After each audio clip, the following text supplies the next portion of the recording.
자, 계속해서요. 우리 디모데 후서 2장 24절로 3장 5절까지. 자, 바울이 디모데에게 자기의 신앙과 영성과 사역을 계승하면서 주었던 마지막 유언과 같은 말씀이기 때문에 바울이 여기에 굉장한 자기의 어떤 영적인 에너지를 쏟고 있다는 걸 우리가 보게 되는데요. 자, 2장의 24절이네요. 24절에 보면 주의 종은 목회자를 부르는 말인데, 우리가 오해하지 말 것은 목회자들만 주의 종은 아닙니다. 아시죠? 모든 성도가 다 주의 종입니다. 그래서 주의 종이라는 단어를 사용하면서 목회자에게만 해당하는 것처럼 그렇게 주장하는 분들이 요즘에 있는데, 그건 잘못된 생각이에요. 목회자만 주의 종이 아닙니다. 교회의 권사님들, 집사님들, 또 일반 성도들 다 주의 종이에요. 그런데 이 컨텍스트에서는 목회자를 주로 말씀하고 있다. 그렇죠? 자, 주의 종은 마땅히 다투지 아니하고, 자, 목회자가 와가지고요, 계속 교우들하고 싸운다. 이거 되겠습니까? 이러면 안 되죠. 목회자가 와서, 계속 다투는 사람이다. 이거는, 전혀 바람직하지 않은 상황이고 사람이죠.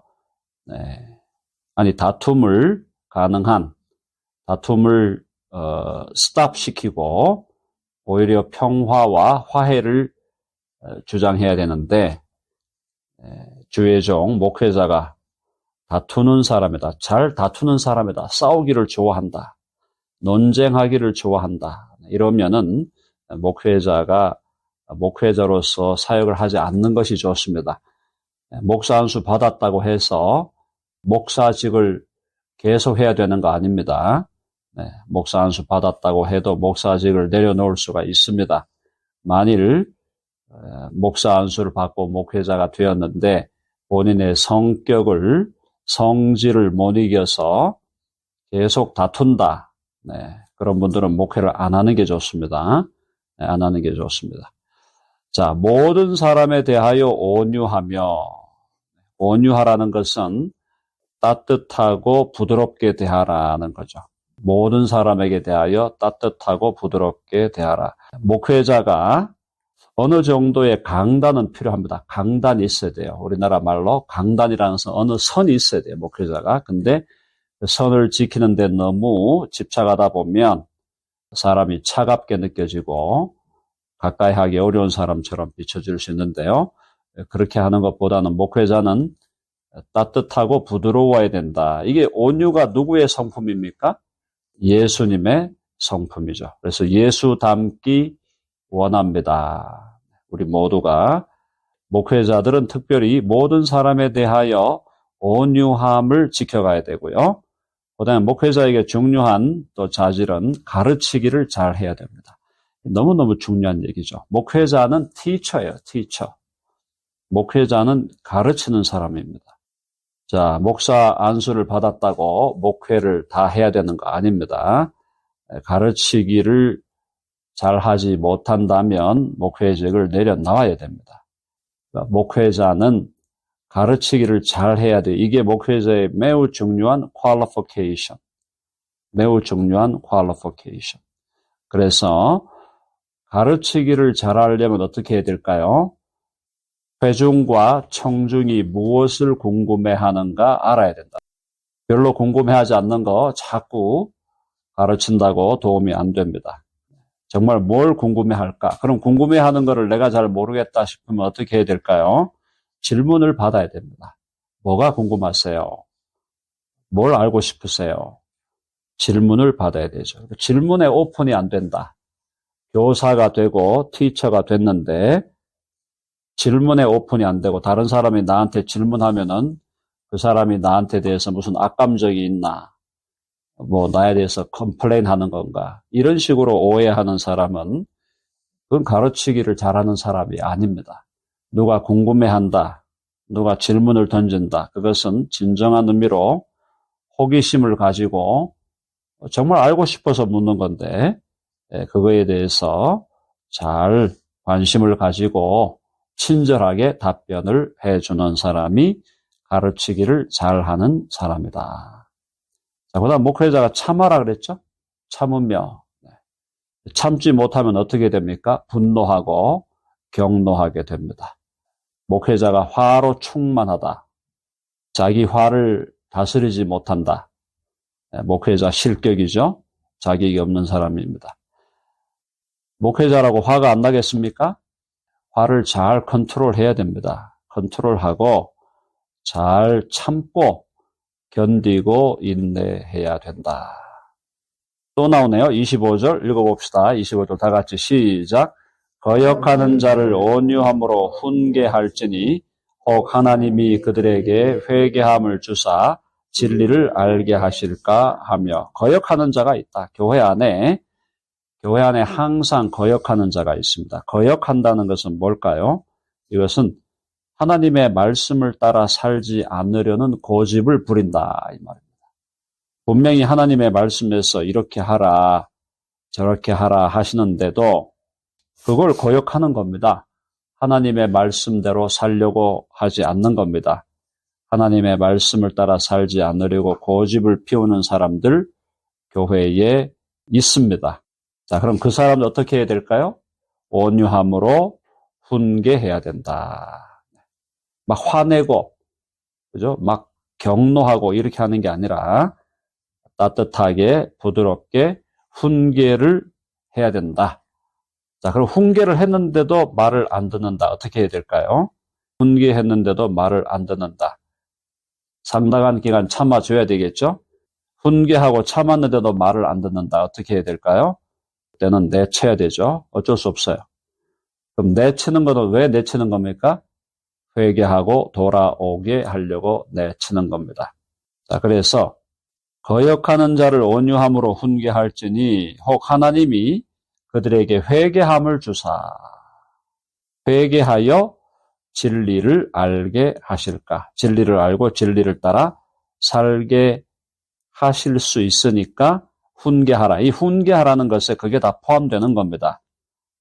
훈계했는데 말을 안 듣습니다. 참아야 됩니다. 한동안 참습니다. 그래도 계속 말을 안 들어요. 쫓아내야 돼요. 왜? 회개해서 돌아오게 하려고. 그래서 그런 교회에 그런 질서를 세워야 됩니다. 그런 질서 너무 막 목회자가 자기 멋대로 막 하면서 전횡을 하는 것도 문제가 있지만 해야 될 일을 하지 않으면 교회가 또 약하여지고 흔들리게 됩니다.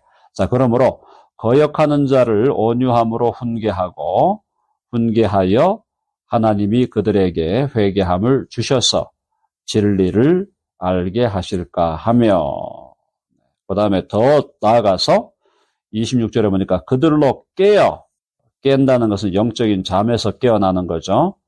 그리고 영적인 무지에서 깨어나는 겁니다. 계몽되는 거죠. 깨어 마귀의 올무에서 벗어나 마귀의 올무에 사로잡힌다는 거죠. 일시적으로. 자, 마귀의 올무에서 벗어나 하나님께 사로잡힌 바 되어 하나님께 사로잡힌 바 되어 그 뜻을 따르게 하실까 함이라. 여러분 이거 이해되셨죠? 네, 심플하죠? 이 말씀이 어려운 말씀은 아니에요. 그러니까 잘 훈계해서 회개하여 진리를 알게 하고 진리를 또 따라 살게 하고 마지막 가보니까 깨어나서 마귀의 올무에서 벗어나 하나님께 사로잡힌 바 되어 주여 나를 사로잡아 주시옵소서. 여기서 하나님께 사로잡힌다는 건 다른 말로 하면은 성령의 충만을 받는다 이 말입니다. 성령의 충만함을 받아 하나님의 뜻을 따르게 하실까 함이라. 그러므로 거역하는 자가 있을 때 온유함으로 잘 훈계하는 것이 중요하다.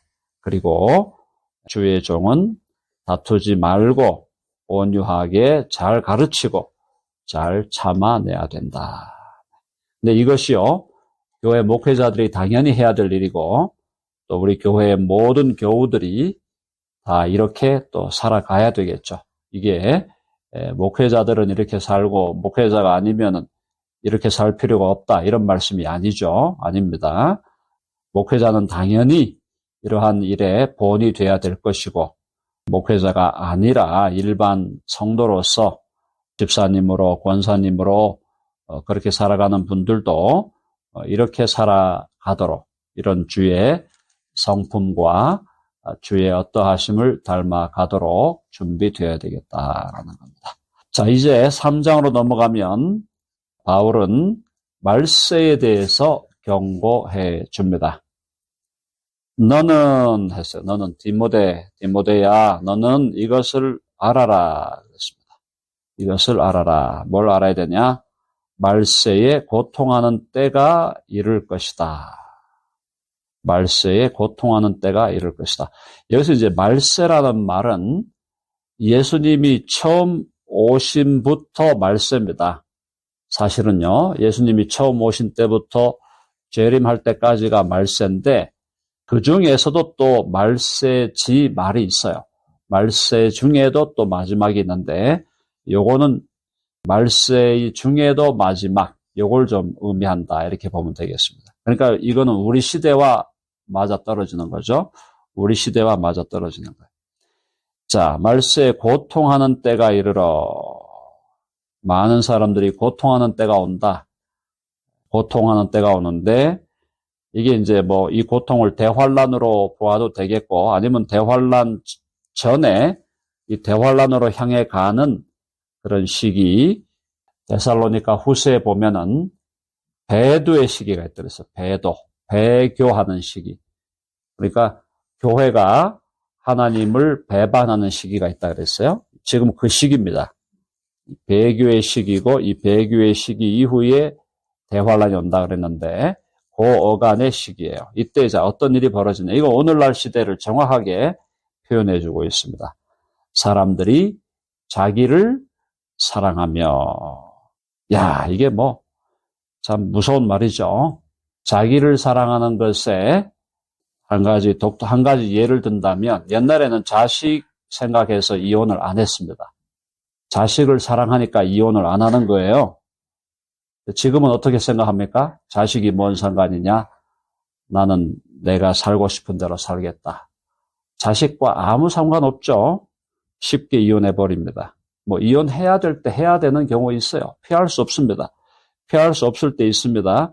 근데 피할 수 있는데도 자기를 사랑하기 때문에 자기를 사랑하니까 자녀를 생각하지 않는 거예요. 그게 아주 대표적인 예죠. 대표적인 예입니다. 자, 그 다음에 부부 관계에서도 서로의 정절을 지키지 못하고 어페어가 생기는 것도 자기를 사랑하는 겁니다. 자기만을 사랑하니까 배우자를 생각하지 않고 자녀를 생각하지 않고 이건 뭐 오늘날 시대 아닙니까? 오늘날 시대에 자기를 사랑하는 게 최고의 가치예요. 자기를 사랑해야 돼. 내가 원한다 해버리면 할 말이 없는 거죠. 내가 원하는데 네가 뭔 상관이냐 이래버리면 할 말이 없는 겁니다. 이 시대가 그런 시대예요. 옛날에는 그렇지 않았어요. 옛날에는. 그래도 미국도 마찬가지예요. 미국도 1950년대쯤 그때로 돌아가 보면 미국도 아주 이런 얘기 죄송한 얘기지만요. 여성들이 자기 몸에 대한 지배권을 주장하기 위해서 언제라도 낙태할 수 있다는 낙태권을 주장한다? 이거 있을 수 없는 일이잖아요. 하나님이 그걸 허용하십니까? 절대로 있을 수 없는 일이에요. 근데 지금 낙태를 지지하는 여성이 몇 프로입니까, 지금? 낙태를 지지하는 여성이 미국만 해도 기본 50%예요, 50%. 이게 지금 이 시대라 이 말이에요. 어떻게 낙태를 할 수가 있습니까? 있을 수 없는 얘기예요. 자, 그러니까 사람들이 자기를 사랑하는 시대가 되었다. 자기만 생각하는 거예요, 자기만. 자기를 사랑하는 것에 이제 확대가 돈을 사랑하는 거. 오늘날만큼 돈을 사랑하는 시대가 있었습니까? 돈에 대한 탐심, 돈에 대한 사랑은요, 인간 역사의 시작부터 지금까지 이어져 온 거죠. 고대인들이라고 돈을 안 좋아한 거 아닙니다. 고대인들이라고 뭐 일확천금을 안 노리는 거 아니에요. 근데 지금 이 시대보다 돈을 사랑하는 시대가 있었나? 없죠. 없다고 봐야 됩니다. 돈이면 뭐라도 다 한다. 돈이면 뭐라도 다 한다는 거예요. 살인도 하고, 간음도 하고, 사기도 치고, 돈이면 뭐라도 다 한다. 돈이면. 돈을 사랑하는 시대예요. 돈을 사랑하니까 하나님도 잊어버리고, 돈을 사랑하니까 하여튼 뭐 양심은 그냥 갖다 버린 지 오래고, 그런 시대가 오늘날의 시대다. 우리가 그런 시대를 지금 살아가고 있다는 것입니다. 자기를 사랑하고 돈을 사랑하고 그 다음에 자랑합니다. 자랑한다는 게 뭐예요? 자랑한다는 거. 옛날에는 자기가 잘났다고 하고 좋은 일을 했다고 해도 겸손하게 좀 적절하게 이렇게 좀 숨기기도 하고 이렇게 막 드러내놓고도 얘기하지 않는 그런 시대였다면 오늘날은 너무 자기를 자랑하는 시대가 되었죠. 이거 뭐 자랑하지 않으면은 자랑하는 거하고 다 연결되죠. 자랑하는 것이 돈을 버는 거고 돈을 벌면은 또 자기를 사랑하게 되고 다 연결되는 거죠. 자랑하며 교만하며 이 시대의 교만 아닙니까? 프라이드. 모든 인간의 역사 동안 다 교만한 역사였지만 오늘날 시대는 더 교만한 시대다. 인간이 하나님보다 높아진 시대다. 낙태하고 또 뭐합니까? 안락사 이름으로 자기 생명을 자기가 취하잖아요. 그 적극적인 안락사. 유럽에 가보면 적극적인 안락사가 있어가지고 잘 살다가 갑자기 자기가 약 먹고 죽어버려요. 자살도 아니고 그거는 그냥 안락사. 뭐 하는 거예요? 자기 생명이 내 거다. 내 생명이 내 거니까 내가 마음대로 한다. 교만한 거거든요. 교만한 거. 교만함에 찌들어 있는 시대에. 자, 비방합니다. 네, 웬만하면은 고소하죠. 웬만하면 고소합니다. 네, 비방하는 고소하는 거 고소. 웬만하면 고소합니다. 고소. 그리고 고소도 거짓 고소. 거짓으로 고소하고 없는 거 만들어서 고소하고 댓글 달면서 악플 달고 악플 달아가지고 연예인들 자살하고 오늘날 그런 시대 아닙니까? 악플 달아가지고 자살시키고 말이죠. 비방하는 시대예요. 비방하는 시대. 부모를 거역하며 이거 뭐 부모님들을 우습게 보는 시대가 되었죠. 부모 알기를 거의 길거리 다니는 강아지처럼 하는 부모를 거역하는 거. 옛날에 덜했단 말이에요.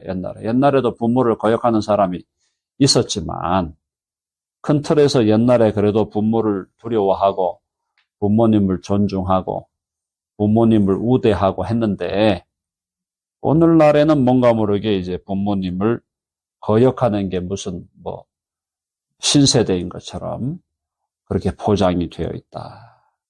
감사하지 아니하고 뭐 당연한 것으로 여기죠. 모든 게 다 당연하죠. 내가 잘못하면은 그 내로남불 뭐 이런 거 있잖아요. 그죠? 네, 감사하지 않아요. 다른 사람이 잘못한 것에 대해서는 계속 꼬집고 비방하면서 자기가 잘못한 것에 대해서 얘기하지 않고 다른 사람의 작은 친절에 대해서는 너무나 당연하게 여기고 자기가 친절한 것에 대해서 다른 사람이 감사하지 않으면 분노하고 불평 원망하는 그런 시대를 살아가고 있다. 거룩하지 아니하다 그랬습니다. 거룩하지 않다 이 말은 뭘까요? 거룩하지 않다. 깨끗한 삶이 아니다 이거죠. 양심의 가책과 양심에 찌르는 그런 것들을 별로 개의치 않는다. 거룩하고 정직하고 거룩하단 말이 뭐 정직하단 말로 우리가 바꿀 수 있겠죠. 정직하지 않다. 깨끗하지 않다 이 말이에요. 그런 시대를 우리가 살아가고 있습니다. 오늘날 우리가 이런 시대를 살아가고 있는데 이런 시대에서 우리는 어떻게 해야 될 건가? 5절 잠깐 보세요. 5절 보면은 경건의 모양은 있으나 경건의 능력은 부인한다. 결국은 한번 해봅시다. 경건의 경건의 능력을 능력을 기르자. 기르자. 길러야 돼요. 경건의 능력을 길러야 돼요. 그래서 이 세태에 우리가 물들지 않고, 이 세태에 빠지지 않고, 이 세태의 영향을 받지 않아야 돼요. 그래서 강물이 흐르는 방향을 역방향으로 거슬러 올라가는 물고기가 있죠. 우리가 좋아하는 연어. 그 연어가 얼마나 우리에게 좋은 교훈을 주냐 하면은 강물이 이렇게 흘러오는데 그걸 역방향으로 흘러가잖아요. 그러니까 우리가 그런 거예요. 이 세태가 이렇게 흘러오는데 우리는 그걸 역류해서 하나님의 나라의 가치관을 따라 살아가는 우리 모두가 되어야 하겠습니다. 아멘 하시죠?